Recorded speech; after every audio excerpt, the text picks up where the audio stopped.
Welcome, everybody, to 52 Living Ideas. We are almost at the midway point of this book that we have been exploring here, The Evolving Self by Mihaly Csikszentmihalyi. This is a sequel to the Flow book. And if you've been with us for some of our previous meetings, you're going to find that Marissa and I decided to go rogue this meeting and come up with a completely different format and strategy for this meeting, because we both thought that the ending section of this book, where MC gives out his further thoughts and asks some really interesting questions, we both agreed that that was the most interesting part of the chapter. So instead of giving a presentation and doing small breakout groups, what we are going to do is just go through these further thoughts, and as a whole group here, kind of go through some of these really interesting questions that he brings up. And then hopefully we should still have some time at the end for any questions that you all might want to ask, either maybe about this chapter directly, about the book, or about what we talk about in our discussion today. Maritza, did you just want to share some thoughts, though, that you had about the chapter before we get started here?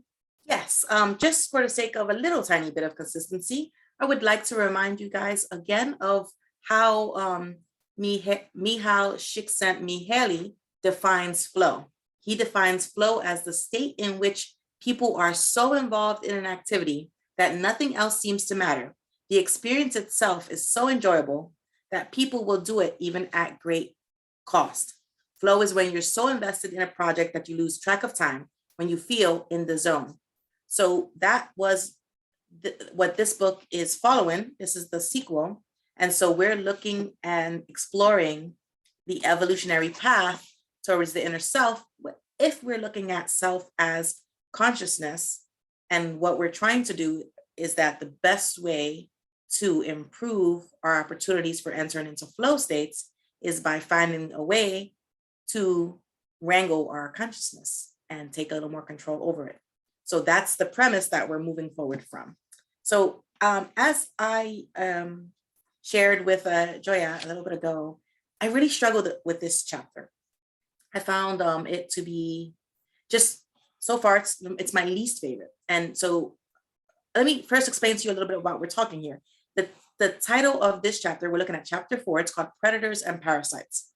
And in each section, we're introduced to different types of predators and parasites that are perceived by the author to be almost inevitable facts of our evolutionary path as human beings.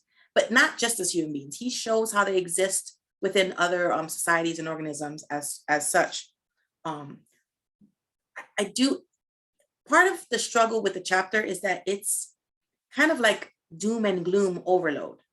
It's just you're piled on in each section. It's like stack upon stack of all the ways in which you are not in control of yourself, your life, or your consciousness. So it's kind of really, it's also a very difficult read for that reason. But the nice thing is that we know that the first 5 chapters, that's kind of what he's doing. He's presenting for us all the doom and gloom. And we're hoping as we get to the second part of the book, which we're almost at, he's going to start presenting us some solutions, some possible ways forward and around all of these pitfalls that are part of the human being evolutionary path. So we talk here about the idea of, the concept of survival of the fittest and how that may or may not affect us. We talk about different power structures, class structures, different types of exploitation, both conscious and subconscious, well-intentioned, not well-intentioned. We speak about the differences in power, differences in equality and inequality. And we speak about exploitation. And then also he talks about responsibility and irresponsibility, which is it's a really interesting thing. So that's just a very high level little synopsis here for you. And we're going to get into those using his section, the further thoughts on predators and parasites. If you guys have the book, it's at the end of chapter 4 that we're looking at here. And we just felt that these were thought-provoking, so thought-provoking that we really thought it would be very beneficial for us to go through the thought-provoking aspects of this concept of predators and parasites that are affecting our control of ourselves and our lives, as opposed to going through slide by slide and regurgitating all of this very serious and difficult pitfalls that we already read in the book. Okay, I'm gonna turn it over to Joya and let her run with it. Yeah, I'll just jump in and say before we get started here too, that like when I started getting into this chapter, I was almost surprised that the editor of the book let MC get away with the structure of the book. Like Maritza and I are both reading this with you all for the first time. And I have to say, for a book that's supposed to be the sequel of Flow, besides the discussion of Flow we had at the very beginning, we've just been like slogging through all of these chapters. And it is, as Maritza said, it's all just the doom and gloom. It's all of the problems. It's all of the things that prevent us from getting into flow. And I sort of understand why maybe that makes sense, but it also makes it a very difficult read. But the good news is doesn't flow. No, exactly. It's almost, we're falling into the problems of anxiety and boredom and not being in the flow channels. You'd almost thought maybe even MC would have had a glimpse into thinking about how to structure this book in a better way. The good news is, though, we only have one more of the chapters left in the doom and gloom section of the book. And then we're going to get into the more solutions focused and flow focused chapters. So let's just start here with some of these questions. And so, if you've been reading the book with us, you'll know that MC, with all of these chapters, breaks them down into certain subsections. So he's got questions with different subsections. And then Marissa and I just went through and tried to pull out some of the questions that we thought might lead to the most interesting discussions here with our group. So the first question comes from the first section, which was all about the forces of selection. And the question here says, for most people, a central concern in life is the fear of oblivion after death. For that reason, the ability to leave some legacy to the future is an important component of their peace of mind. Is it for you? And what do you consider more important to leave behind? A memory of yourself and your accomplishments? Children who will carry on your biological blueprint? Or values that might help influence how future generations act and think? And maybe none of those, or all of them, or even something different. So I know I have some thoughts about that, but I'll turn it, I think, over to the group first. If any of you would like to share your thoughts about how you might deal with the fear of oblivion after death. Yeah, can I chip in? Yeah, go right ahead. Yep, go ahead, DLJ. Yep. All right, I'm gonna quote Lord of the Rings again. So the kind of point of the book is a line near the end. Where Frodo is leaving and Sam is upset, and Frodo says, "We set out to save the Shire, and we did save it, but not for me." So it's all about legacy. So I can relate to that very much. I'm doing my legacy project, which is I won't go into it, but it's the thing I want to leave to the world after I go. But it's not anything to do with the fear of death. It's simply just the recognition that I won't be here forever. But I don't think that's equatable necessarily to a fear of death. So I'm not sure I entirely agree with the premise.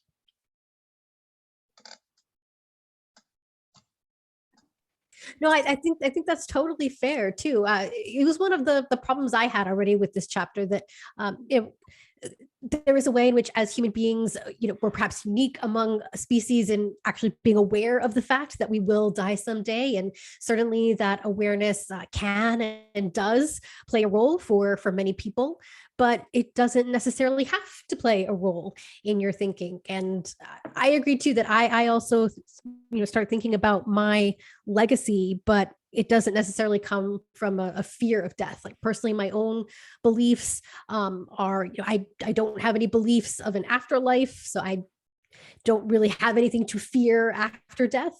So it's more for me just thinking about what are my values here on earth and what can I do right now while I'm alive to contribute to those values. And then precisely because, as human beings, we have this conceptual consciousness that can understand and grasp beyond just the immediate moment. I have that awareness of there is going to be life going on once I am gone, and what can I do to make sure that the things that I care about can continue on even after I'm gone.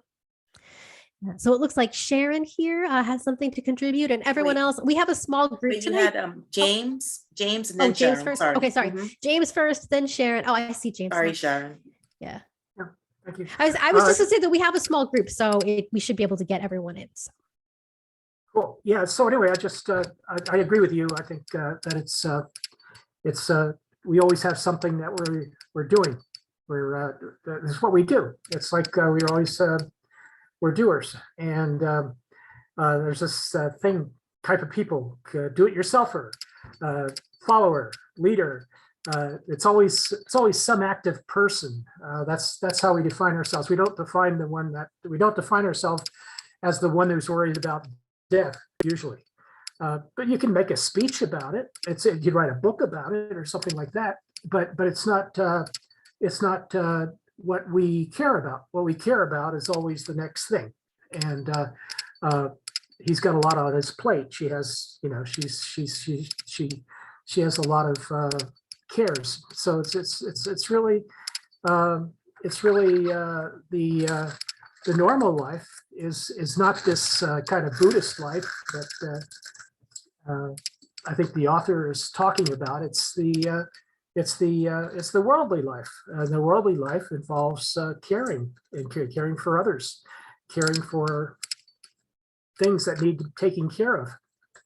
So so I sort of like his philosophy is a little bit droopy at this point. Thank you. Yeah, thank you, James. Sharon is up next. Yeah, so I have a different view. I don't think we cease to exist. I think we cease to physically exist. And maybe, I'm not sure about this, but I somehow believe that we still have an impact. But I think that I want to do something that's significant. When we talk about legacy, I get a little tripped up with that because time marches on and life changes, and what might be relevant today as a legacy passes. There's very few things, for instance, what our forefathers did to create the United States, that have lasting effects for hundreds and hundreds of years. So when I think about legacy, I don't really think about something that maybe I'll be involved with, something that has perpetual lasting effects. But more than that, I want to fulfill a purpose. Why did I come onto Earth at this time?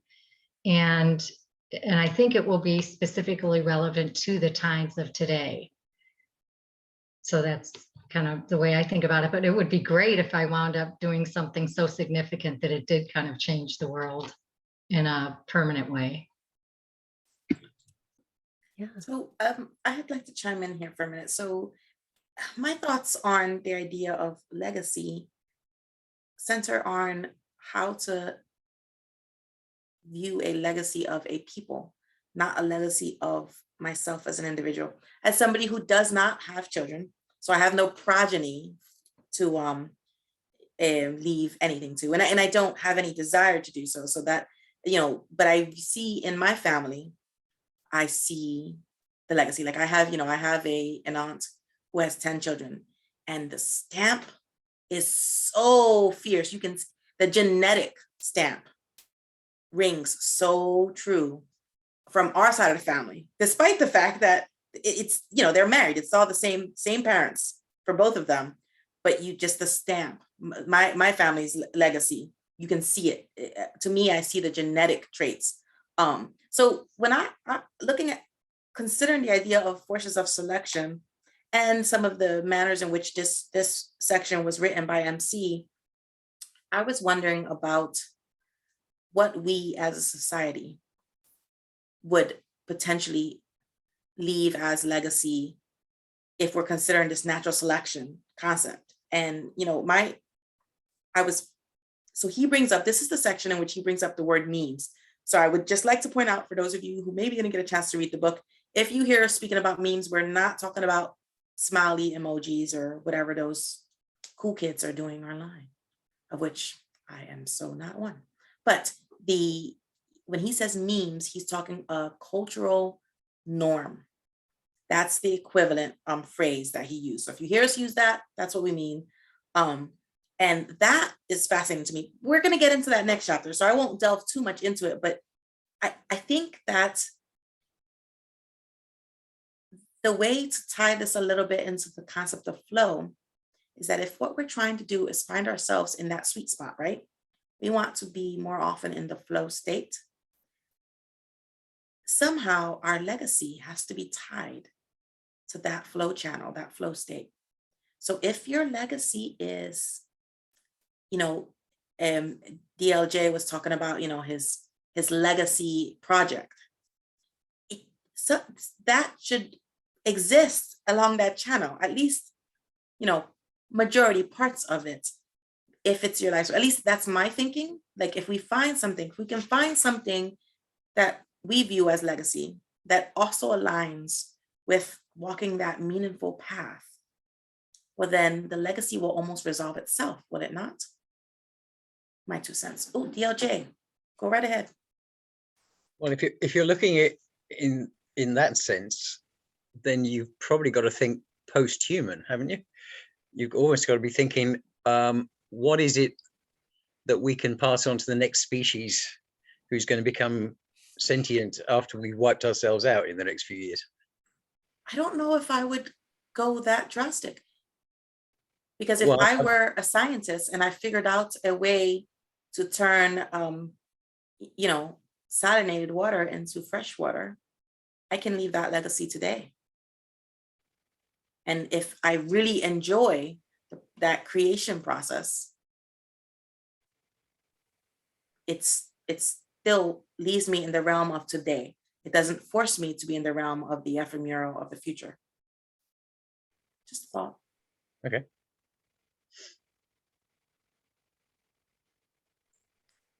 Right. Any more thoughts about legacy? And you can always feel free to, jump in and pick up any of these discussion threads as we go on. Otherwise, we'll jump to the next section. Oh, wait, Marco has something to say. Then we will jump to the next section, which is going to be all about power and oppression. I know, doom and gloom topics all day today. I was kind of all thinking like sort of maybe it was mentioned, but like being the best person that we can, not exactly like creating anything, but just being best person as like an example for others, I guess. Yeah, thank you. I think that is another way to think about legacy too. All right, Anton next, and then we'll get to power and oppression. Yeah, I know I just got in right last. And like thinking about like some of my own perspectives and as well as what people said, it's I like with a lot of things, I feel conflicted about the concept of legacy, because on one hand, there is the more modest, but at the same time, maybe more significant than I realize, focusing on what's personally important to myself or anyone doing that. And then possibly just connecting with a small group of people or connecting with a person. And that's important to me, but that's not typically what we think of when we think legacy. And then when we think legacy, it could be to the extent like what Sharon was saying, of something that's lasting many different years, or just something that's lasting beyond your lifetime. And I think it is possible, but like I'm conflicted, like what, because I know that there is a superficial version of legacy. Like you feel a need for, what I mean by that is like you feel a need for permanence or something beyond your life in order to validate yourself. And I don't want to get stuck in that. So that's my confliction, if that makes any sense. Yeah.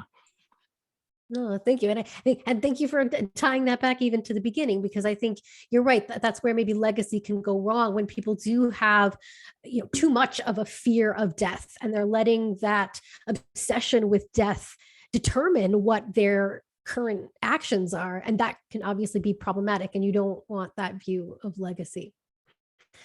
All right, so now we're going to switch to the wonderful topic of power and oppression. So the first question we have here says, traditionally, people have been oppressed by political leaders who control behavior, administrators who keep exacting taxes, employers who use psychic energy without giving adequate remuneration, and patriarchs who rule families with iron fists. In which aspect of your life, if any, do you feel exploited by some powerful person or institution, and what can you do about it? Honestly, the last question was the one that I thought was the most interesting, which is the what can you do about it question. But I'll be curious to hear what you guys think about this question.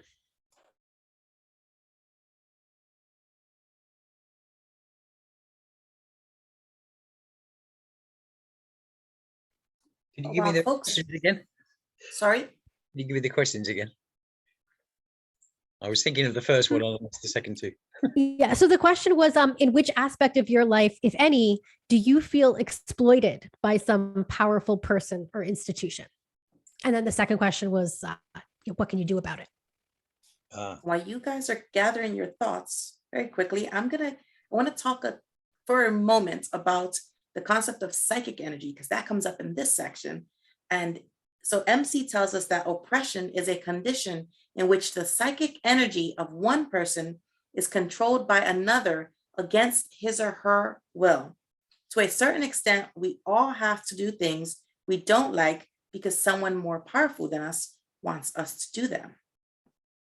And the whole, we hope that in most situations we're doing something that we hope to derive some future benefit from alienating our own psychic energy in the present. So we're hoping to get a future benefit. But this concept of psychic energy is kind of what we're exploring here, because what he's saying is, if as a conservation tool for psychic energy, people exploit others because then they don't have to use their own energy. All right, James. Yeah, I'm not one to necessarily feel like people are kind of like sucking out psychic energy. I'm more or less in the physical. I kind of like operating in the within the sphere of my own interests and so forth. And I know there's exploitative people in that, and you sort of like I'm familiar like with at work, like building little walls sometimes, or just choosing who you associate with, those kinds of things. But as far as like being like things getting out of control, things not being in my hand, they're like owned by the government or they're owned by other institutions. That's basically all the time. I'm a completely dissident person. I don't go along with what the government does. I don't necessarily enjoy all aspects of society as they exist, but I'm not a complainer. I sort of like go along with it. I don't necessarily feel I have the ability or the right to do everything. That would be good. That's kind of like this childish idea of I'm going to run the world someday. From that what was that? There was a cartoon series about that that I exposed my kids to. I didn't watch all of them, but it was by Steven Spielberg, was the producer of it. I forget the name of it. But the idea that there's a drive, and there were a couple cartoons like that, with characters that would kind of try to control everything using their mental abilities. And it's a brilliant idea, and it's kind of like it's a good antidote. All of these kind of things, all kinds of philosophies, are good antidotes to powerlessness. In other words, if you feel like you're left powerless by your oppressive government or by advertising or the corporate masters, or even just cruel educators, they exist, right? So you always have those kind of like philosophies, even this sort of like watered down Buddhism. I think that Csikszentmihalyi is kind of like presenting. So Csikszentmihalyi, sorry. So it's yeah. So I think that it does have a lot to do with your frame of mind, but it doesn't stop you from doing what you do. In other words, I do what I do, whether it's studying things or writing or any of the things that I love to do. And I do those by basically building a wall. I have my own dwelling. I don't have to worry about what the government thinks, even if they think about everything differently than the way I do. Thanks. Yeah, thanks for sharing that, James. And I love how even in that you've incorporated a lot of the solutions. So the what can you do? The way you've talked about, just having that control over your own mind, what you're reading, what you're studying, taking control over who you associate with.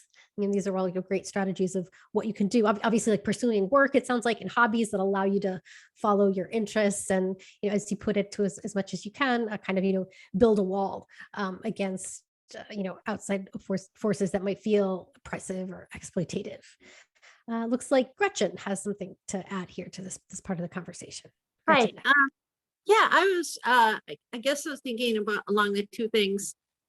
The two questions and what to do about it would be, I think, in my case, psychic energy can just be like mental influence and energy, not necessarily, and it can come in all sorts of forms, like mental, oppression, whatever it is, that energy, the strength, that you have, or the power over someone else that they're not.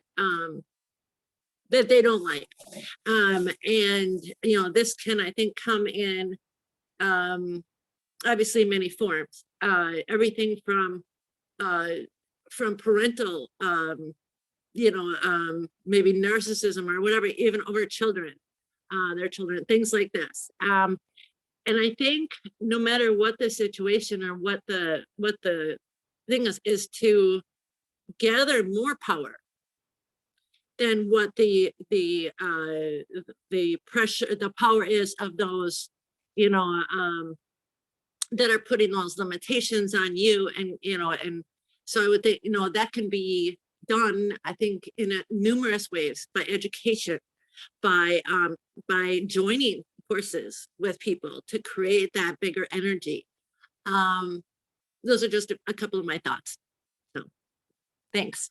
Yeah, thank you for sharing, Gretchen. And you reminded me, I should have probably pointed out when MC uses the phrase psychic energy, this is one of his pet phrases that he uses again and again, and he has a very specific meaning. So he's always talking about our mental energy, and specifically, he's always focusing on attention. But I think what you're saying is perfectly in line with that. And I love your solution, which is that we should become more powerful in how, we develop and use and build up our mental energy and our attention. So yeah, I love all those suggestions. Thank you. Right, Sharon has something to say next.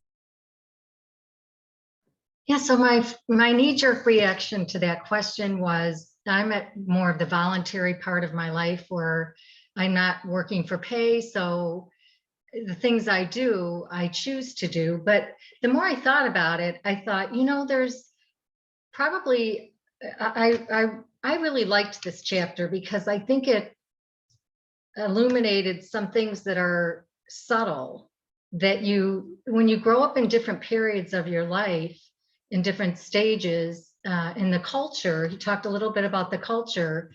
And I think there are just some things that I don't want to say programmed, but that were memes that were part of my upbringing. For instance, women in the 50s, they didn't really work, and it just became the norm, and you never questioned it. And it sort of became part of your psyche to not even think about it in a way that you wanted to fight against it or think that it was something you should do. It was just kind of ingrained. So I think there's part of that. At the time I grew up, some of those limitations were just accepted, and I never really questioned them. And but I do think there are some things, people talk about the government, or when I travel maybe into other countries, you can really feel the difference, the gender differences and that sort of thing. And there are limitations that are put on me, but as I don't remember who said it, but what I tend to do is just reduce the amount of time that I'm exposed to that and take whatever amount of control I can. So for instance, in America, when something's happening that I can feel is very limiting or oppressive, I have the luxury of being able to remove myself from the situation or just not tune into it. So it's really my life at this time. But I do notice when I'm traveling, you don't really have those options. I've seen people at customs, get treated certain ways, and you just have to accept it and move through it almost. Amazing comments, guys. All of you, everyone who's commented, I'm just fascinated. I want to follow a thread that Sharon presented to us. You prefaced several of your comments by saying you have the luxury of removing yourself. So I would like to say, what do we do, or how would we answer this question because all of us, we're sitting here, we have the luxury of free time, of a safe enough societal environment where we can just sit and have a discussion on a lovely evening. We're not working at this moment. And if you are, yay, thanks for being here. But we do, all of us, enjoy a certain amount of freedom that many others may not have the fortune to do so. They would not have the ability to be sitting here with us today because of different circumstances. Maybe they have too many mouths to feed, so they need 3 jobs, or they don't currently have internet because they couldn't afford it, or they're in some place where, they're getting bombed, or so how do we consider this question from the perspective of being in a situation we cannot remove ourselves from? Would anybody care to comment on that?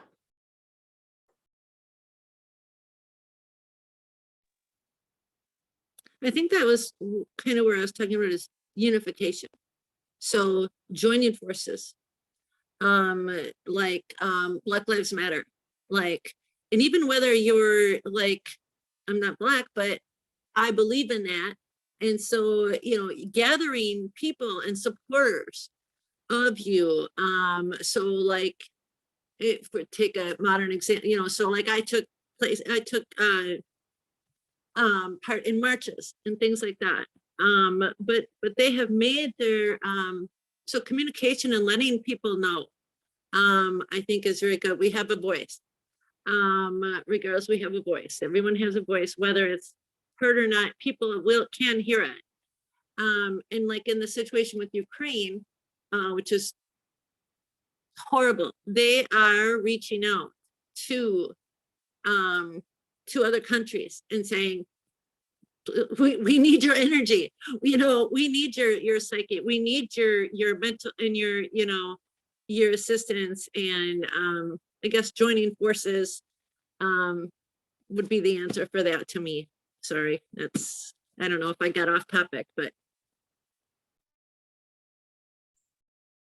No, I think that is and again, and I like how you're reiterating the answer that is one of the things you can do. I was going to answer even just by turning more toward the internal. To me, I always see these as the lessons of Stoicism, the lessons of thinking about what is in your control and what's not in your control, and then starting to pay attention to what is in your control. But often Stoicism, pure or real traditional Stoicism would even have you start to turn your back on the world. So I love how Gretchen's even kind of providing solutions for how we can actually have engagement and impact in the world, perhaps by joining forces with others. That does give us more power in the world. Yeah. And I think this even leads us into the next question here, which says, I think Sharon raised her hand again. I'm sorry. Oh, sorry. I missed that. Sorry, Sharon. You first, and then we'll lead into the next question. And I know I've been on 52 Living Ideas where I brought this up before, but it's obviously something that has stuck with me. And that is the Viktor Frankl example. That to me, I still don't know how he was able to do it. I hope everyone's familiar with that. He was the Jew that wrote the book, and somehow, because that is, for me, one of the worst experiences I think any human being would be forced to go through, because individually, but then also watching other humans maybe, shrink down to nothing and be abused, and just the horrors of that. And somehow, he found a search for meaning. It's called Search for Meaning. And he found meaning in it that was almost aspirational. So, and I think that dovetails into the book we're studying. One statement constantly comes back into my mind from this book, and that is, the mind left to its own, left unoccupied will go chaotic. And it's really stopped me over the last several weeks that we've been studying this. I'll notice that I've gone off thinking about, and I'm like, that's right, the mind left. And it's really helping me to change the way I think on a daily basis. But the Viktor Frankl, I think, is another way to deal with that. I don't know how he did it. I've read that book, but it's incredible focus and reframing of what's going on. Oh, and thank you for sharing the Viktor Frankl example. That's a really personal one for me. So I'm a big believer in creating your own personal rituals and holidays. And so one holiday I celebrate every year that I will recommend to you all because it's coming up. It's March 26th is Viktor Frankl's birthday. So every year on March 26th, I read that opening section of Man's Search for Meaning. It's the part where he describes his experience in the concentration camps. And similar to what you're saying, Sharon, like, I read it every year, and every year I have that experience of like, how did he possibly get through it? And there's one point that grabs me every single time, that he's been in the camp. It's already, like 1944. So, the war has been going on for years. Like, people have been trapped in the concentration camp for years. And he gives up to give this speech telling people essentially like, well, we have so much that we can be grateful for. And every time I read that, it just like, you're literally living through what is, objectively one of the worst possible human experiences ever. There's no human being who perhaps had more reason to think that it couldn't possibly get any worse. And yet, he's able to find the meaning and find the purpose and find the gratitude and build that resilience to get out. So for everyone, if you want to join me in celebrating Viktor Frankl Day on March 26th, it's coming up soon. But I think this will lead us to the next question, which is, maybe thinking about people who don't have what some here have called the luxury of being able to change some of their outward circumstances. So this question says, those of us who are born in the technologically advanced first world automatically inherit advantages that are envied and resented by many third world natives who feel exploited by us. Their trees go to make our furniture. Their air is fouled by our emissions. They are forced to trade non-renewable raw materials and labor for cheap manufactured products. Do we have any responsibility to ameliorate this state of affairs? And if yes, what can you do about it? Any thoughts about that question? So again, it's, do we have any responsibility to ameliorate the fact that, people who were born in the third world, don't have the luxuries that those of us who are born in the first world have? And if you believe we do have responsibility, what to do about it? All right, so James here has something to say first. Yeah, just to start off, I think we have a responsibility not to judge. We have a responsibility to trade freely, to take advantage of what those nations and cultures have to offer us. And we have a responsibility to be open-minded about possibly even visiting those places and learning their languages and interchange ideas with those cultures, which is easier nowadays with the internet and and the switch to standard English. So I think there's a lot of possibilities for being a person with international goals, a person that wants to level the playing field with developing countries. And in a certain sense, we might be able to influence political parties, but it's really hard. I think in the United States, it's kind of hard to, south of the example that was given before, Black Lives Matter. I mean, that was really hard to get across. I mean, we had Black militants, that was tried for a while. We did have Martin Luther King, that worked. in its time. And unionism was a positive force in trying to equal the playing field in the United States culturally. But the same thing can be done internationally, and it takes an open mind and a political approach towards having free trade, not punishing people for being different, and all those bad attitudes that a lot of politicians have, unfortunately. So. Yeah, thank you, James. And I would totally agree with that. I'll share.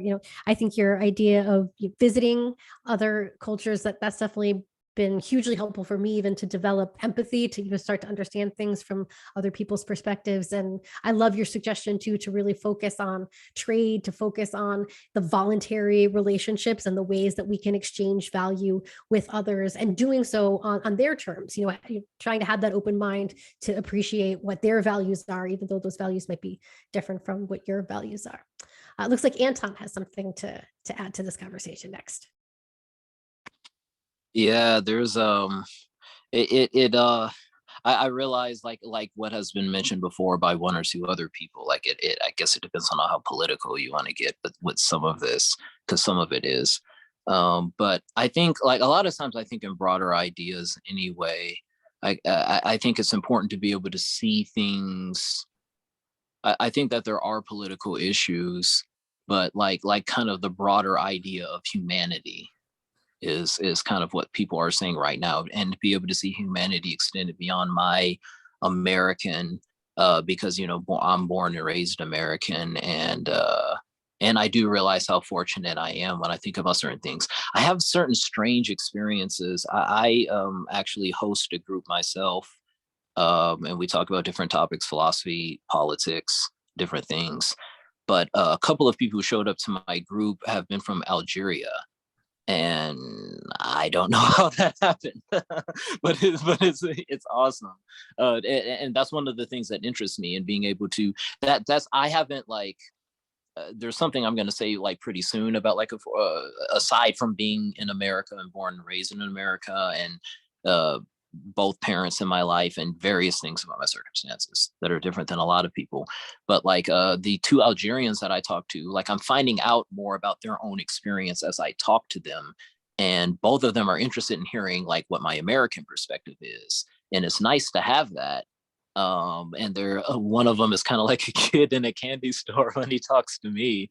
I'm like, well, I'm an oddball in certain ways, so I'm not representative of the average American in certain ways, but I am at the same time. I'm a combination of a product of my circumstances in some regards, and then not in other regards. But what I was going to say though is, when I was a teenager, I was fortunate enough to be able to go to Japan, and I'm reminded of something you were just saying, Joya, about like that.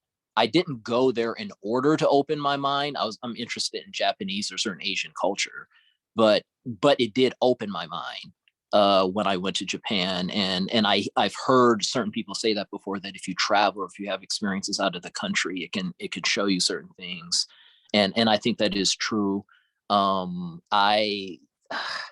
There's like, I think that there's people who can have good intentions, and many people do, but a lot of times with political self-righteousness or various things that happen, it does end up in part polluting some of these good intentions. So that's what I'm thinking right now is, there's that tension in between those two things in my mind. So that's what I have to say. Those are some thoughts I have. I would like to jump in here. First, Anton, I'd like to say that, that's topic. What you're just saying is so near and dear to my and Joya, and possibly even more Joya's hearts. The concept of how vital it is for our emotional, physical, mental expansion travel is. So, if I were to be looking at this question and answering it, what can you do about it? I really think that the key is what everyone who's spoken has already touched upon, the idea that let's change ourselves. Let's become aware that everyone is not like me. And I really think that is the first step. Sure, It may seem like a baby step, but without it, you can't take the rest of the steps. So we need that. That's what we can do about it. And what is our responsibility? Is to always seek for another story. If we keep foremost in our mind the fact that there's never just one story, there's never just one perspective, then we go a long ways towards not lumping people in one category and then like beating them with a hammer because we think they're all like this. If we can remember there's more than one perspective, I think that that would be the best way to try to tackle this question. I see Gretchen, sorry, go ahead. That's okay. I just was thinking that,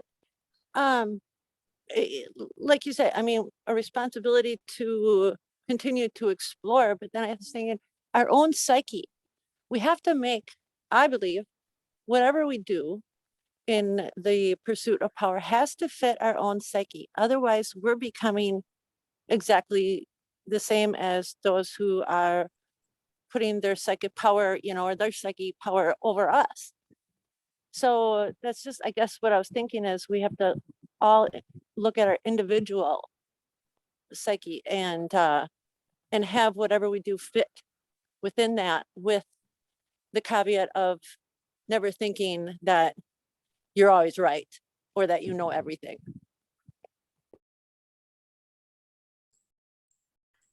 I think that that's exactly right. I think that just even ties in with what everyone else has been saying. Yeah, so thank you for sharing that, Gretchen. So we're already even coming up on the hour. So I'm going to skip ahead a little bit. We're going to skip over some of the sections. And there were a lot of different sections in this chapter, but we're going to skip to the section that is about the transmission of inequality.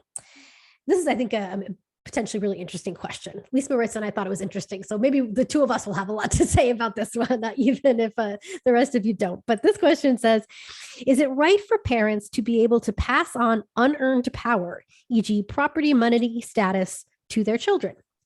At what point does the need to enhance oneself through one's descendants begin to conflict with the common welfare? Is evolution better served by polarization of power, i.e. letting the rich get richer and the poor poorer, or by a reshuffling of power in each generation? So again, the question is evolution better served by the polarization of power, the rich getting richer, poor getting poorer, or by reshuffling power in each generation? So maybe Marissa, if you don't mind, maybe jumping in on this one, because I know you had some thoughts about this question. Okay, so this is one where I feel like I can speak to both sides. Either I can vehemently root for yes or vehemently root for no. And so what I see here is, so I'm going to read a little bit here from this section here, the Transmission of Inequality. MC tells us that real inequality and the attendant feelings of envy and jealousy come about when the elements of power begin to be passed on through cultural inheritance. And when Joya and I spoke about this briefly a little earlier, what we identified was that what so often happens is that one must work very hard to gain the status and power and inheritance that now one will pass on to one's offspring. But then we give them that and forget to also pass on to them that strength of inner core that caused you to work hard and to amass amounts and save and have a worth ethic. And so then the person to whom you've bequeathed this inheritance doesn't have the same values you have. So, but now they have this massive amount of power to wield in their society without the same value set. How do we mitigate this? Because even if it's not true, even if you yourself instill in your child the same or similar values as you have, and along with it, this lump sum of money, at some point, it will degrade because the life experiences that led you to those values are not the ones experienced by your offspring. And so the inheritance affords them a different life. So the values they leave to their future offspring. Now, so it's almost like it's a cycle of degradation. And it's like if one thinks about depreciation in a piece of equipment, you know, if you're doing finances, you subtract a certain amount of money year to year because you assume that there will be degradation. But we don't assume any decay in values from generation to generation when we're calculating different levels of effort required.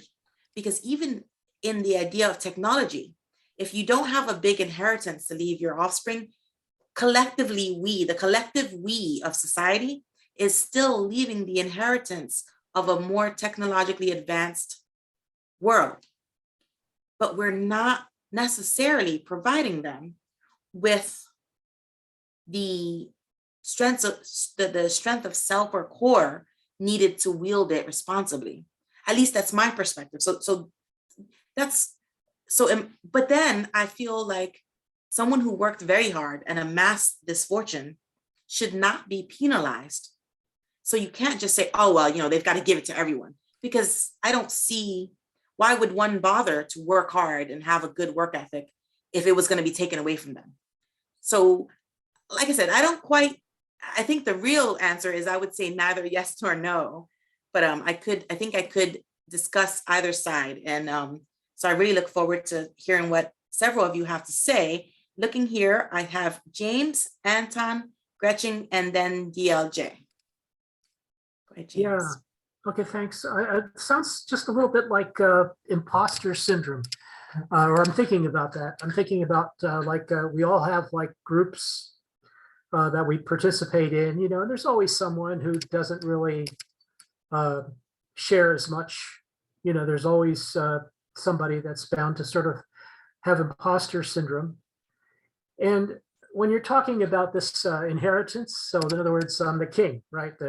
In an African tribe, there's I think at least in some cases there's a king, right? At least in a so there's this. Maybe I saw too many movies, I don't know, but so you might have a king, and in some culture, and this king has a son, right? The firstborn that we learned about in the Bible.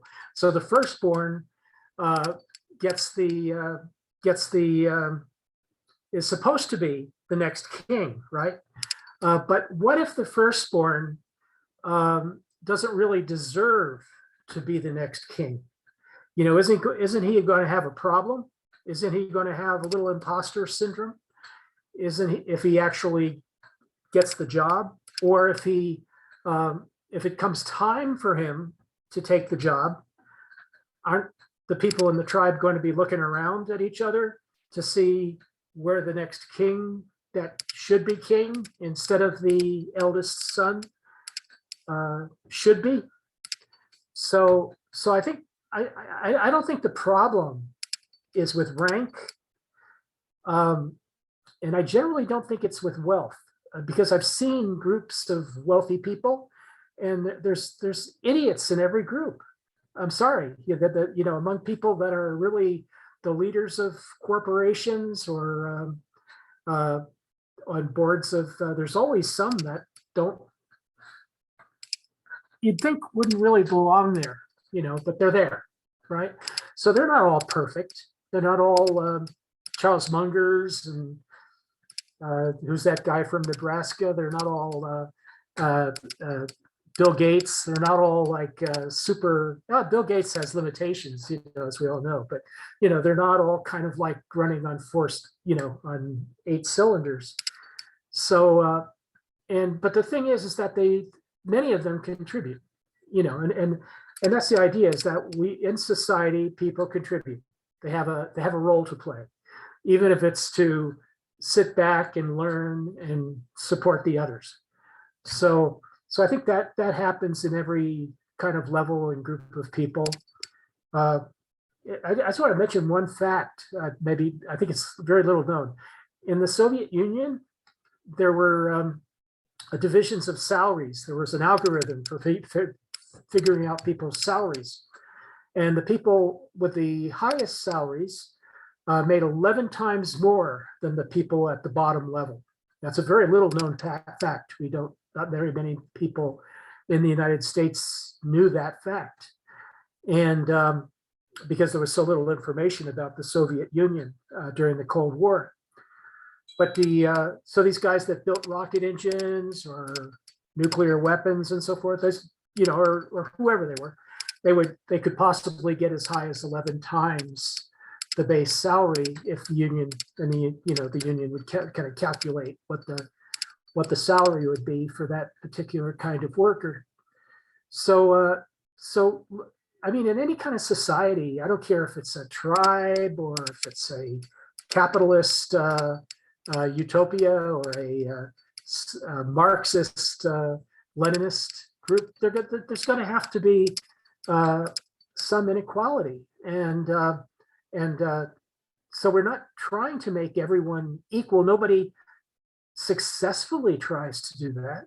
Everyone eventually learns the lesson that people are different. When people at different levels are kind of blended together too much, you can have psychological problems. You can have what do you call it?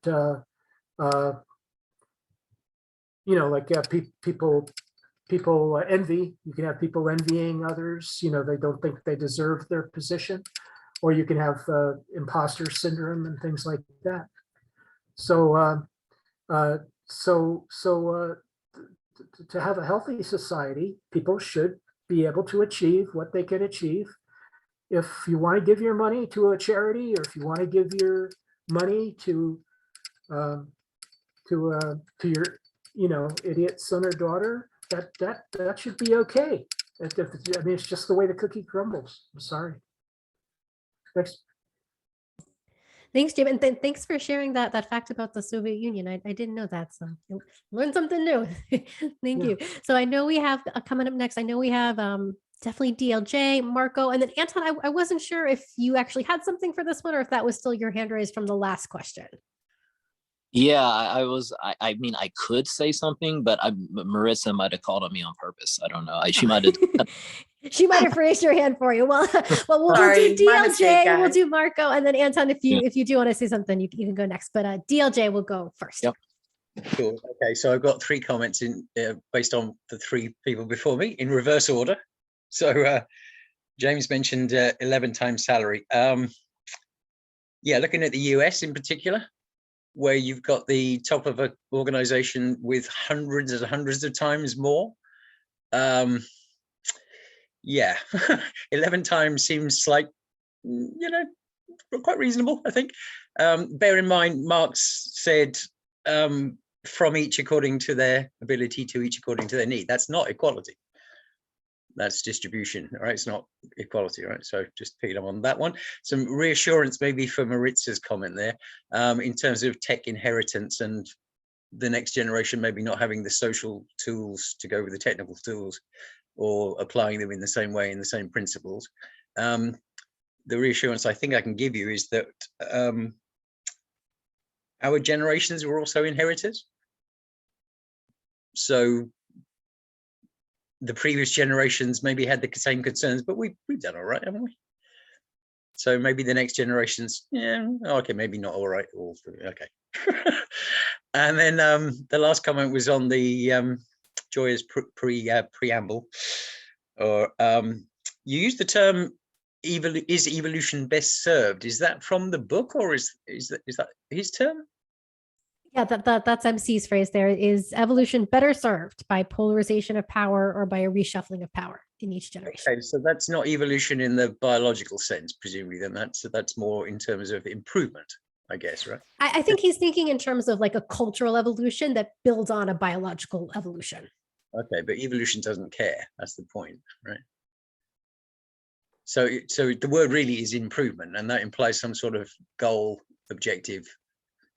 Well, his whole argument, sorry, not sure, but his whole argument in this book is that he's going to make the argument that as humans, we need to start consciously controlling the future of evolution, presumably through cultural evolution, but building on what we've learned about our biological evolution. That's going to be his argument. That implies that we need to have some sort of consensus as to a goal, something we want to achieve, right? Which biological evolution doesn't. So good luck in reaching consensus on that one, I'm thinking. Well, he's proposing in this chapter that it happens with or without consensus. So the more of us thinking about it consciously, the better shot we have of it being a desired outcome. Yeah, but what's the desired outcome? That's my point, right? Because we have to. Well, there is that. He does not provide that for us. Remember, doom and gloom all the way, guys. Sorry. All right. Thanks very much. But in the second half of the book, the second 5 chapters, that is the part that's going to be all focused on the future. So I think we're going to see, in more detail there, his view about, what it is that we can, take control of, and perhaps, his ideas for how we can direct the course of evolution, and to what extent consensus might be necessary or not. But obviously someone is going to have a goal. And we'll see even, what his goal might be. So. Well, can I break in? I just have one sentence that I just read, which I think explains his point of view. He calls it selection. When you learn the tune of Greensleeves, or the way to tie a shoelace, or the words of the Declaration of Independence, you are part of the process of selection that transmits memes through time.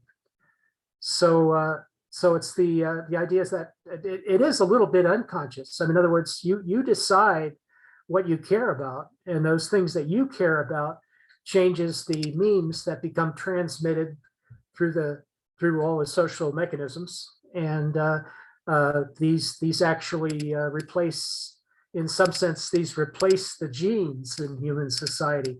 The genes are still there, but these supplement that process.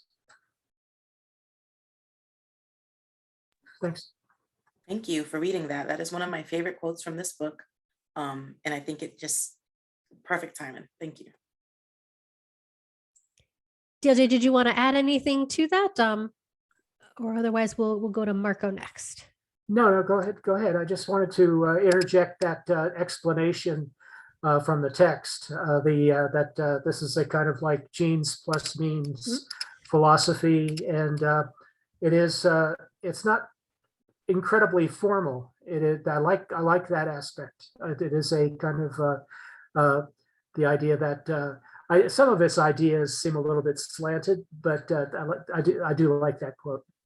I think that's describing the way it is. I'm not sure that it's anything radical particularly here, because that is what happens, right?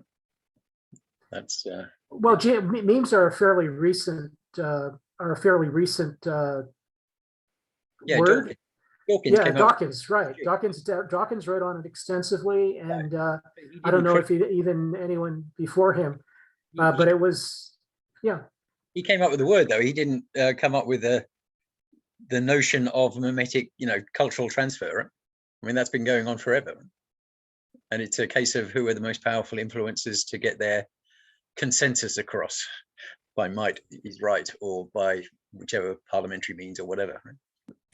Presumably those people, didn't have the perspective of understanding how biological evolution works, and perhaps being able to, I mean, I think that's what we're going to see MC ultimately is going to want to advocate is, now that we actually, have reached this level of scientific knowledge and understanding of, with a certain understanding of biological evolution, how can we build on that consciously with cultural evolution? And he's obviously going to tie in the ideas of flow, but I think we have yet to see exactly what he's going to put forward exactly as goals, and maybe even a program or a strategy. That's what I think, or at least I'm hoping, is going to come up in the second half of this book after we get past doom and gloom. Sounding like social engineering, so I'm getting nervous now. I mean, my sense is it's not going to be that, just because that doesn't strike me as being consistent with his views about flow. But as I said, I'm reading this book along with you, so we're all going to find out what it is that he ultimately thinks. Let's go to Marco, though. I want to make sure we give a chance for Marco, and then Anton if he wants to add anything. Yeah, it was just to like what Maritza was saying about I definitely agree with and inheriting and sort of not gaining the strength that made that person like, gain the wealth. You're not really passing that on. But I was also, and I agree with that, like, but I was also thinking like as well, like, that, maybe that person is like, they're giving over the wealth to create like a better life for that person, for the person receiving the inheritance. And just, it doesn't mean that, that person can't like, gain that, that same sort of strength. And, it might provide like a better life. It might be, a little bit easier, and they might be able to accomplish different things than, than that person given the inheritance accomplished. And yeah, and yeah, it doesn't mean they can. That's it. No. Thank you for adding that, Marco. Anton, did you have anything you did want to add? And then it looks like Gretchen might also have something to add, unless it was her dog again raising her hand for her. Anton, anything Yeah, from you? I'll add something. I mean, it's so often, I know I say it many times, I have like various thoughts in my head. I feel like for me, it all depends on the type of person you are. It's almost impossible for me to have various thoughts going on in my and not have various thoughts going on in my head. But yeah, I agree with a lot, and I like a lot of what has already been said. One of the things that I think it was James was saying, which I definitely agree with.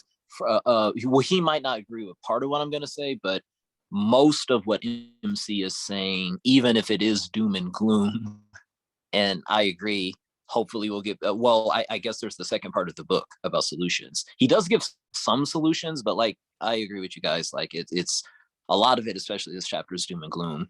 So that's one thing. And then also sometimes he says things, James was saying, that I like don't make sense to me. I don't have to agree with everything that somebody says, but just acknowledging that to myself. But yeah, it is interesting to think about the way the word memes is used, though. Like Maritza pointed out earlier, like my millennial generation, I'm 32 years old, so like memes mean something completely different than mimetic information. I've heard that before when I've listened to one or more podcasts, but it's a completely different usage of the word, which I think I can see the difference. But yeah, I think like wealth inequality, I do agree with what has been said before, that as I've thought about it, I don't have a problem with inequality in and of itself. It's just, is it to the point that people can't live a decent life? The impoverished or the lower class can't live a decent life. Otherwise, people can have different levels of wealth or resources, and I don't have a problem with that in and of itself. I've realized over time. There was something else I was thinking about saying related to what has been spoken about. I mean, like I said, there's different things that I was thinking about. I'll just leave it. I'll leave it there. Maybe I'll say it later. I don't know. Yeah. I want to spin off of something Anton said. Actually, I want to hear what Gretchen has to say first. Go ahead, Gretchen. Thank you. And I apologize. I was taking my dog out and doing some touch training with him. So this one actually was me. But I was just thinking, the doom and gloom and the money, and it's like, there's a difference between new money and old money. And, the history, looking back and seeing, and even genetically, you look back and you see, okay, my parents and my parents' parents, they've all, had the mindset genetically, you kind of inherit maybe that money attitude. But I'm reminded of just how history, it changes, how things will change, based on history, and we don't look back on history enough. Not only in our own families and that, but history as a culture and other cultures. And to realize, that our country is so young compared to all these other cultures, and how the dynamics and the shifts, have changed. And like I said, I might not be making a lot of sense, but even like in our own lives, our own past. So to me, it's like, okay, we see doom and gloom ahead, you know, and maybe that's what we're seeing. We're actually seeing a reflection of behind. So, but by looking in the rearview mirror, instead of, you know, like my mom's favorite saying goes, glance in the rearview mirror every once in a while, but keep your eyes on the road ahead.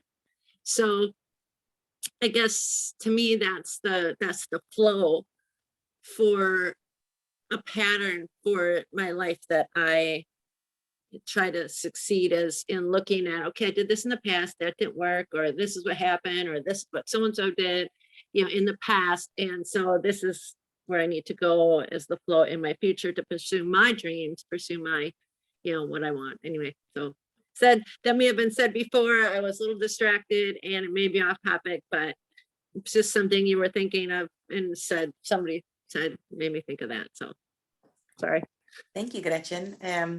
I wanted to say something. I'm going to make a quick comment about what Gretchen just said. Then I want to get to some, I want to piggyback off of Anton's statements quickly. So Gretchen, you know, this idea of there's a difference between old money and new money. That is a social construct. Money actually is the same, spends the same, looks the same, with exception of different print variations. And it's funny though, because that like totally proves the point here. You know, it's become a social norm to assume that those who come from old money will have a different cultural affect than those who come from new money. But we all accept that as naturally. So it's funny. That's a great example of a social meme or cultural meme that we've accepted. So that's awesome. And now Anton brought up something which is the flip side of another piece that's spoken about in this section of the chapter, the idea of passing on inequality. Instead of an inheritance, inequality. When we're talking, you know, we're talking cultural evolution. As we evolve, we're passing on cultural technology, cultural inheritance. We're also passing along cultural inequalities. And what does that mean? It's pointed out here by MC to us that even though there's no rules against us intermingling with those who are not like ourselves, we tend to hang out with those who are like ourselves. So when you stay in your own circle, your circle is all you see. And you know, all this, we're seeing this rear its head very more so now in the social media environment. You're only shown ideas that are similar to yours. And you start to think that that's all that exists out there. As we continue to live in that environment and move forward, that becomes the cultural inheritance that gets left behind. That becomes the new digital memory that's out there. And that's an inequality dependent upon who you are. You know, it's there, you know, it's this thing, if one is not aware that an option exists, does it really exist? So, you know, I say to people, I didn't know. So my 17-year-old self who was prepping to try to go to college was not aware that there existed something in school called engineering. I did not know that. I knew of people who worked with wires and did electricity. Those were electricians. To me, they made great money, but they worked hard and got really dirty. I didn't know that there was something similar that was more numbers involved. I love numbers. I'm really good with numbers. Had I been aware that that was a potential path for me, I may have opted for it. But I didn't know that existed. And I went to what I thought were good. You know, my parents sacrificed and I went to Catholic schooling. They paid to put me in a better school system. So it's not like I was in some crappy little school. It's just the culture in which I surrounded myself was not one where engineers existed. So I'd never heard of one. I didn't know they exist. And I'd never seen it anywhere. So imagine that for a bigger example, amongst bigger groups of people who are existing through life, not knowing about certain things that exist in the world. that's the cautionary tale here. To me, that's the danger of this transmission of inequality. It's not necessarily the malicious transmission. That exists too, and that's huge, and we could probably have a whole separate debate on that. But to me, the most chilling and concerning aspects of this cultural inheritance or just cultural feeding of inequality is that it's happening behind the scenes. And our new technologies are making it easier and easier for these types of inequalities to exist behind the scenes. And again, how do we fix that? How do we avoid it? Maybe we got to get to chapter 6 to figure it out. James, thank you for waiting so patiently. I apologize. No, I enjoyed your comment. I just wanted to give an example of this shuffling because I experienced one in my career as a computer, as a software engineer. I worked in a bank. It was a large bank at the time in Los Angeles, and called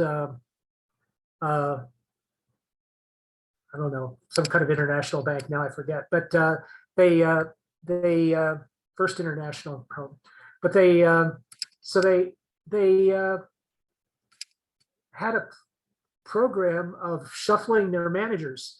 So every manager, whether he was in a technical field or taking care of tellers or the money counters or whatever, all those managers would shuffle. They'd go off, leave their discipline, whatever that was, their technical discipline, educational competence, and go off and lead another team of employees every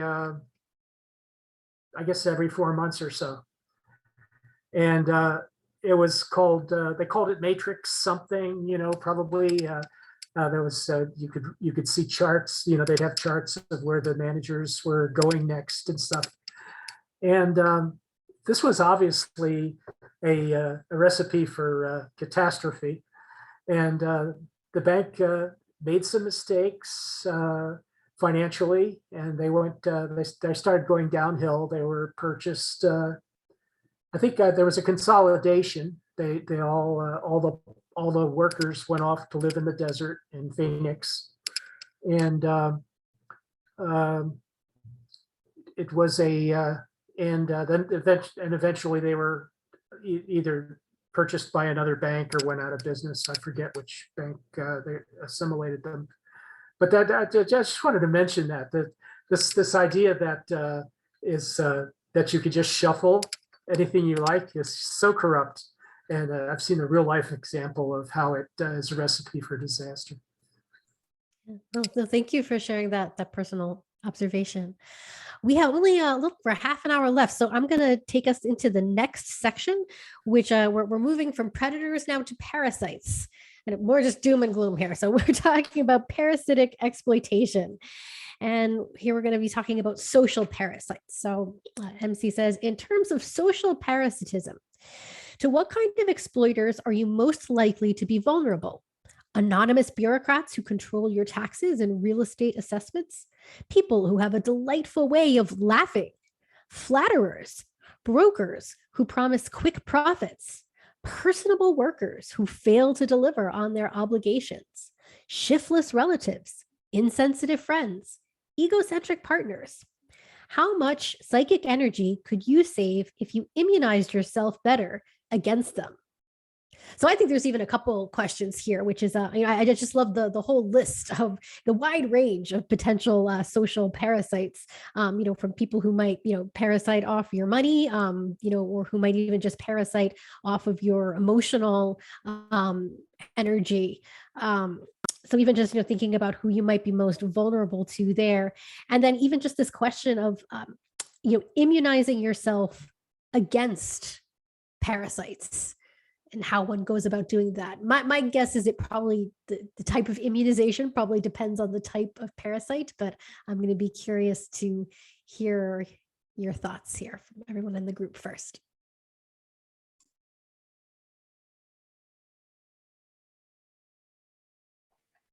I think it might be a bit like the immune system.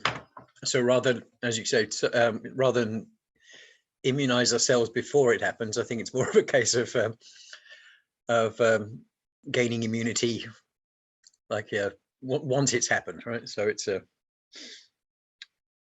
exactly. Getting burned and learning your lesson. Yeah, same way as our body's immune system works, we catch something and fight against it, and then we know next time. Right? Yeah. All right, James has something to add to this part of the conversation.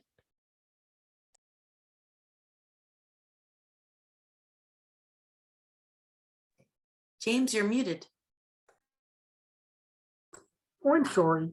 Anyway, yeah, the only thing I can say is that the thing I wanted to say is that just people, you have to have a different strategy depending on the kind of person, that you're trying to protect against. So anonymous bureaucrats don't respond to spam emails and stuff like that. You know, obviously. People who laugh funny, well, that's kind of a level of tolerance. Some people have a high level of tolerance and a lot of experience with different personalities, and some people have acting skills. You can always act like you don't even are disregarding the funny way someone laughs, whatever. Flatterers, some people love that. So yeah, so it's like if you meet a flatterer and you have contempt for flatterers, it's kind of once again, it's just it's a case of like, well, I can leave this flattery. I don't care about this flattery. I don't care if I ever meet this person again.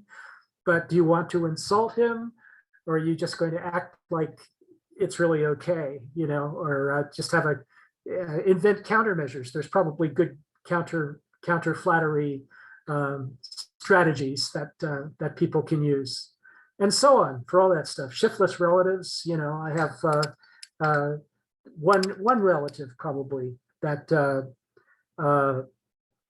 actually any relative could sort of like be a problem, I guess, but you know, so yeah, you do have you can even have relatives that are you have to take measures against. Not that you have to be uncivil or unrelative. I guess that's my point. You don't have to be, if you meet someone you don't like, and you might have good reason not to like them, like they're they abuse women, and you know, they stole money from you, and then you found out they abused women. You know, that happened to me in high school. It's just something you learn from, and you have to deal with, and you can exclude people. You can have that phone call and say, I'm not going to be looking for you again because I don't like you. You know, you can have that phone call. There's no question about that.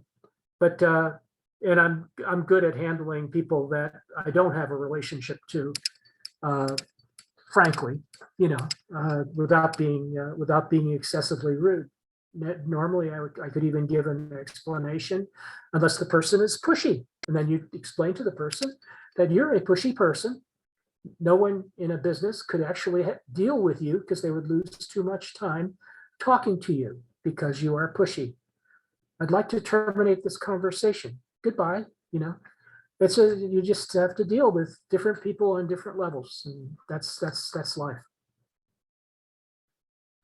I want to say I'm glad I'm not the telemarketer that's getting on the phone with James there, but we'll turn it to Anton next.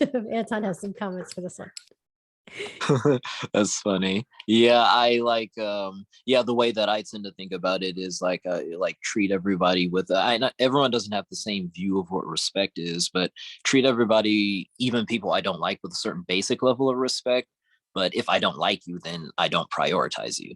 Just if I have to talk with you, if I happen to run into you, then it might happen. I don't know. I know I walked away for a certain amount of time, so I could just riff off of whatever happens that pops in. But the reason that I raised my hand, though, even though I'm agreeing with some of what I just heard James saying, or part of what he's saying, is I realized what it was that I forgot earlier that I wanted to say, because we talked about like being, it doesn't have to be wealth, but being the child, like passing on values. and being the child of someone who has plenty of money or plenty of status. And it reminds me of a podcast that I was listening to. There's a quote, it's a popular quote, but I don't remember it word for word, but essentially that there's no great man. I guess this could be said about women as well, that that has a respectable, I know this is not the quote, but the point of it was there's no great man or great woman that has a respectable father. And I thought about it as the person on the podcast was describing it, and they were describing part of what was talked about earlier, which is that if they're born into money or they're born into a certain amount of privilege, they I won't say it's a guarantee, but there's a good chance that they will be spoiled or they won't be able to appreciate that position. So even if you yourself have values and you want to pass it on to them, I don't have any children. I'm uncertain if I want to have children, but I've thought about the implications of that. And it's parents are in a difficult position because even if you have wisdom to impart or to pass down, there's no guarantee that your son or your daughter is going to listen to it, you know? So I don't know. I don't want to get, I don't know if I'm getting long-winded right now, but those are some thoughts that I have. Yeah, I just remember what I was going to say earlier. Yeah. Oh, thanks for sharing, Anton. Gretchen is up next. Yeah, I just wanted to kind of dovetail off of what Anton was saying is, you know, I grew up in like upper middle class, and my parents, you know, they had a decent amount of wealth, but they taught me to work. I mean, I had to work for every single penny that I ever got, and was raised with a really good work ethic. But they were too, you know, but the most probably prominent thing I remember is my best friend in college. She was not allowed to work through college. Her parents owned all these jewelry stores, very wealthy, tennis courts, you know, in their yard, in-ground pools, the whole deal. And she said to me one day, she said, you know, and this, she's got children now, she's got a child, but she said, you know, if I ever have children, I'm going to raise them like you were raised, not like I was raised. And that's what she was referring to, was the work ethic and different stuff like that. So, because she had been given everything. I mean, they had a kitchen they didn't even use. I mean, because I'm like, hey, let's make, you know, are you hungry? Yeah, let's make something. She's like, no, we don't use our kitchen. I'm like, what do you mean? She's like, no, it's just for show. I'm like, what? So it was really the most flattering comment, you know, that I received. And I am so grateful that my parents taught me to work for everything I have. And it's sad as like the millennial, you know, as this next, I mean, I'm 50 plus. So, but now it's like the kids, I mean, it's like, where is the work ethic? Where is the, you know, it's scary to me. What's going to happen for, you know, our youth and our future? But so anyway, that's it. I wanted to share some of my thoughts on this chapter, on this section. You know, the idea, I mean, parasite, there's a forceful imagery that comes up here. And we're considering it here from a psychic, a mental perspective, because, you know, we're considering the workings of our consciousness and the consciousness of our societies and our cultures. And I don't think I could paraphrase better than MC. So I'm going to cheat and read you guys couple lines here from this section from him. First, he tells us that at the psychological level, a parasite is someone who drains another person's psychic energy, not by direct control, but by exploiting a weakness or inattention. So that's fascinating, because there are people you would not think of as parasites, that if you consider that definition, they kind of are. And then he says, and he reminds us again, this is one of MC's that kind of a pet phrase. So we've heard this before. He says, entropy is the most universal law of nature. It states that complex systems tend to break down, that heat will flow from the warmer to the colder body, that order will decompose into disorder. And he tells us that to set us up for the next little gem that I think is so important. He says, parasites are the living manifestation of entropy. They find ways to attach themselves to more complex organisms and exploit their energy with little effort of their own, often harming or killing their host in the process. And so that's the danger he's warned us about. And this here is similar to what he's told us about other negatives or other things that we're trying to do to wrangle control over our consciousness. It's so simple as taking the first step, being aware. Awareness can maybe not solve all our woes, but it's definitely that first step to walk us in a direction. And I think this section was really good for contemplating things that are taking our attention and sucking a lot of it away from us so that we have less time to devote to things that would be food for our conscious self. And I think that it's just hearing his descriptions of how he presents parasites helps us view it in like, because James gave us several great examples of, if it's somebody who's pushy, you just don't want to interact with them. But then it's different. Like, what if the pushy person is your child? Then it gets a little more sticky because you can't just, stop talking to them. But if you're aware that you have this parasite in your life, he also tells us that it's impossible to separate or not impossible. It's sometimes hard to tell the difference between a parasite and a symbiosis type of arrangement. And that's fascinating because I think personally that we find ourselves in many situations where somebody may oscillate between several different things. There may be somebody in your life who's not always a parasite. Maybe they only are occasionally. And if we flip that on the other side, we have to assume that there exist times in our lives where we are a parasitic energy upon someone or several someones in our lives. And isn't that food for thought? Thank you. Oh, thanks for sharing that, Maritza. And I'm glad you brought up that idea, because I did think that was one of the most insightful parts of this whole chapter, because I think we're all familiar with the obvious parasites, but this idea that parasitism can even come in unconscious ways, and that we need to be conscious of that. And as you're suggesting, not only to protect our own energy from perhaps unintentional parasites who may be preying on us, but even, for our own sense of integrity to prevent ourselves from becoming parasites on others. Looks like Gretchen had something to add here too. Yeah, and I might be off base here, but this is something I've been thinking of for a long time. And okay, so professional football or, professional basketball.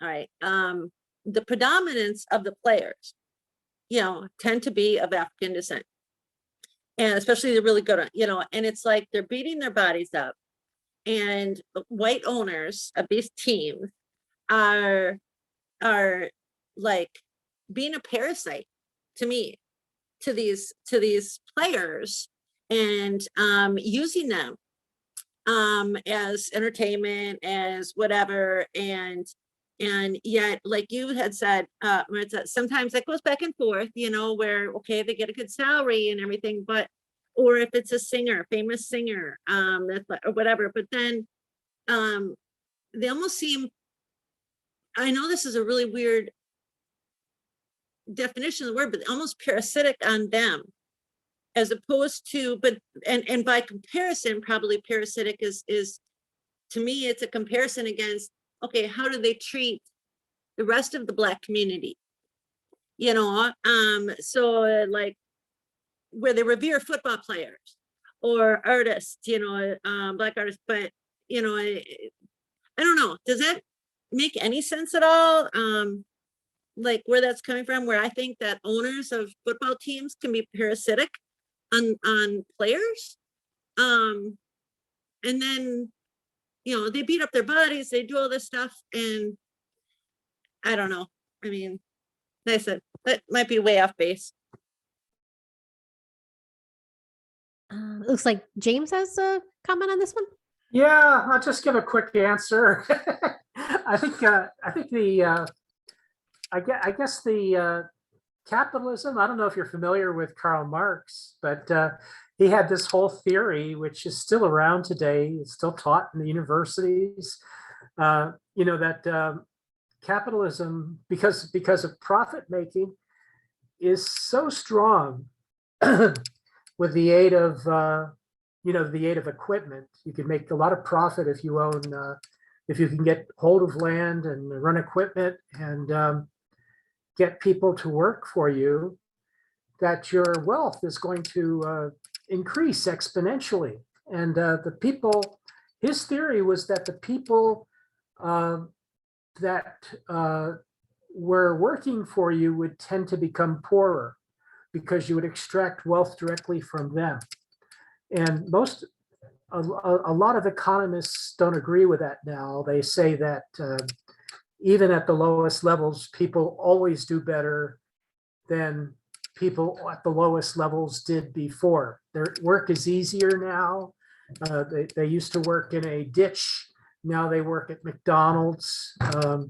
They make more money than the people, their grandparents, that worked in a ditch or whatever. So the idea is that the society improves generally economically instead of always at the expense of the people on the bottom rung. Now, the professional basketball team is a very apt example, because I went to a game with the Lakers, a Lakers game once. And I was a fan. I was watching it all the time on TV. And I went to a Lakers game, and some people invited me down to their box seat, which was on the end of the floor. And watching this team back in I guess it was in the 80s, but around 1982, something like that. But I was watching this team, and they would run like the only thing you can compare it to is horses. The noise was incredible. There would be 5 guys, at least 4, but maybe 5 guys running down the floor like sprinters on every play. This is in the third quarter. They did this for 1 quarter. This was their strategy, is that they would overwhelm. They would play a losing game through the first 2 quarters for the first half. And then in the third quarter, while they were still well and fresh, they would sprint for a large percentage of that third quarter. And the noise was horrendous because you could hear them pounding their legs against the wooden floors, just like you said. So is this wrong? Well, some of these players make $10 million a year, right? So, and they have very, very, very large houses with waterfalls and fountains in front and all that sort of thing. So it's not exactly on the level of Karl Marx exploitation, even if later in life they do have a limp. They might even still be working for another basketball team. One of those Lakers was a permanent member of the corporate board of the Lakers. Following one of them became a general manager. He was a white guy, but one of the black guys became a board member and a permanent trainer for the organization, even though as an older man he was limping. So yeah, it's a tough job, but the pay is extremely high. And they're no, to my imagination, they're no worse than any other corporate leader that makes millions and millions of dollars and pays many, many people inferior wages, and even perhaps exploits women, as we know some corporations have done. Oh, thanks for sharing your perspective there, James. And James, maybe you can take a look at the microphone on your end, because all of us hear this weird typing noise when you're speaking, even though we can very clearly see your hands me? moving and that Okay. you're not I'll typing. So see if I've got something going on. I yeah, don't I'm think not so. sure though. what that is, but Anton is going to be up next to add to this conversation. Yeah, there's I'm definitely going to give like a synopsis of different things that I'm thinking of right now. And I will say, like, I'm thinking about some of what Gretchen was just saying. My perspective is not the average perspective, but this is what my perspective is. So some of this has already been touched on, what James was saying, and some of what Gretchen was saying as well. So there's like at least a couple of things going on simultaneously where, and I might not be saying anything that different than James, but I guess I'll add something in that, like, on one hand, we could even talk about the concept of good and bad, because like, I mean, that's a topic in and of itself. There's at least a few different, like, what we conceptualize as good, what we conceptualize as bad. So for example, with like Black athletes or minority athletes that are exceptions in the NBA and the NFL or whatever, the fact that they get as much money as they get and the fact that they're in a position that they're in is good in certain ways. But it depends on what the person's intention, like any owners or anyone who's entertained by them. It all depends on what their intention is or what their perception is. Like, if they're only good so long as they're entertaining, then that's a problem. Like, okay, they're the exception. Is so long as they entertain us, they're fine. Nothing wrong with appreciation or with money or status in and of itself. That's what I would say. But there are other things attached to that. One of the things I'm reminded of is meritocracy. I was talking about in a prior group, which is sounds good on paper, is like a good idea that you are awarded according to your competency. But I think so that's the good thing about meritocracy. But the bad thing is that those who aren't able to do the same, or who are poor or less fortunate, a lot of times, maybe this is not inherent to the perspective, but it often happens, I think, in our society that, oh, well, it's your fault, or you're laughed at or you're looked down on. So those are problems in that way. And they are class issues. So purposely, I know there could be more that could be said about this. So I'm tying a lot into a short nutshell right here. So that's what I have to say. You know, I find the concept of merit-based society to be a fascinating thought experiment, and because so it's a very hard line, and Anton, you and I would be in a slightly we share a common concern in this country. I'm assuming you're in the United States. Okay, so we share this thing where, despite or regardless how credentialed we are, how many degrees we assume, how much experience we have, how many languages we learn, how many things and certificates we learn, we walk through this country not truly ever knowing if we get a job because they needed to fill a space with a brown person. And I understand that I look very pale on camera here. It's the lighting and lack of sun. It's winter.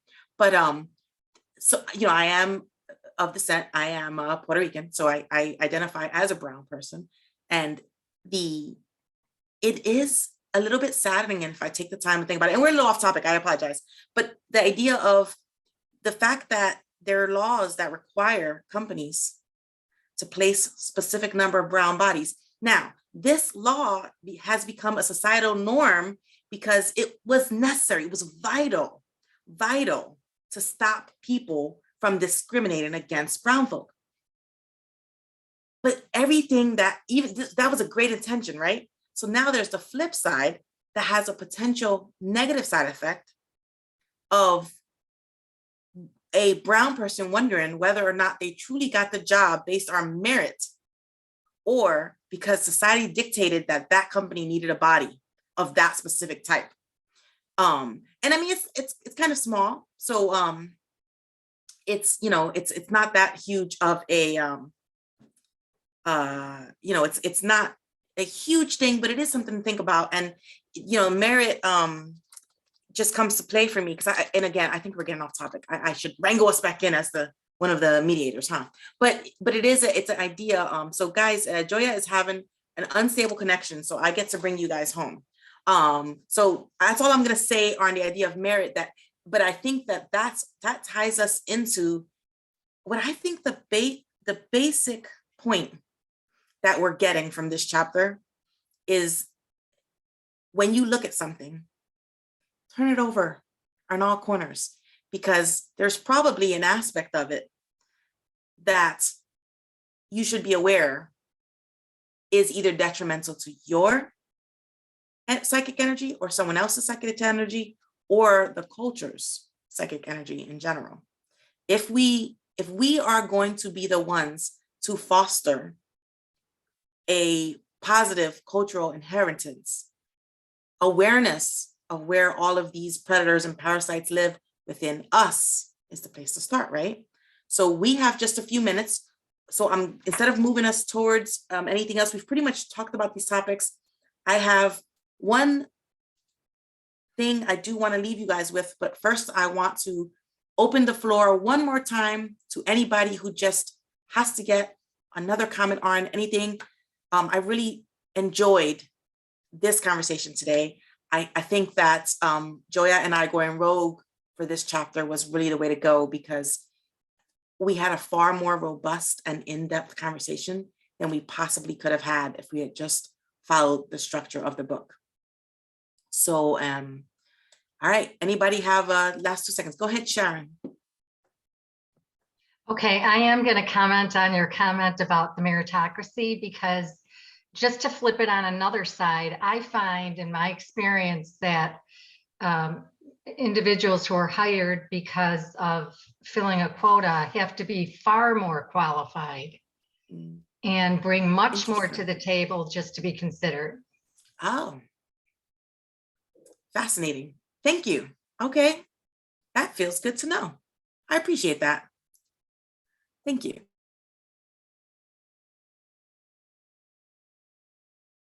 Oops, I muted. So Joya, I was opening up folks to last 2-second comments. Did you have a stable enough conversation connection that you wanted to throw in your last 2 cents?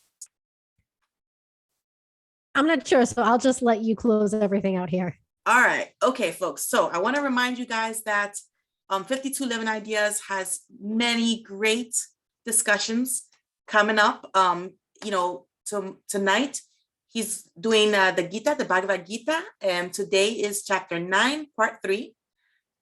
Tomorrow will be the Gita again. He's going to do chapter 9, part 3. Oh, is he doing it last Thursday? Sorry, I had to scroll down to find Friday. Apologies. I know it's the Gita, chapter 10, part 1. There you go. And if you guys are not finding my voice grating, or Joya's, both Joya and I lead, or we are panelists on the discussion that happens on Saturdays at 2 p.m. Eastern time. We are closing it out, but we have been doing a very in-depth dive into Ayn Rand's philosophy via the Fountainhead. And so those are just a couple of things coming down. We look forward to seeing you guys. I'm going to leave you with a quote from the book. And this is, words of wisdom from MC. The point is not to be browbeaten into the belief that you are powerless. It is in the interest of those who control our energy to make it seem that the status quo is natural, right, and impossible to change. It is in our interest to figure out that this is not always true. Thank you guys for a lovely evening, for sharing this time with us. Next week, we're going to go into memes versus genes. And should be interesting. Hopefully it's not as doom and gloom as today's. But if so, we'll slug it out together. And I wish you guys a great weekend. Take care. Thank you all. Bye-bye. That-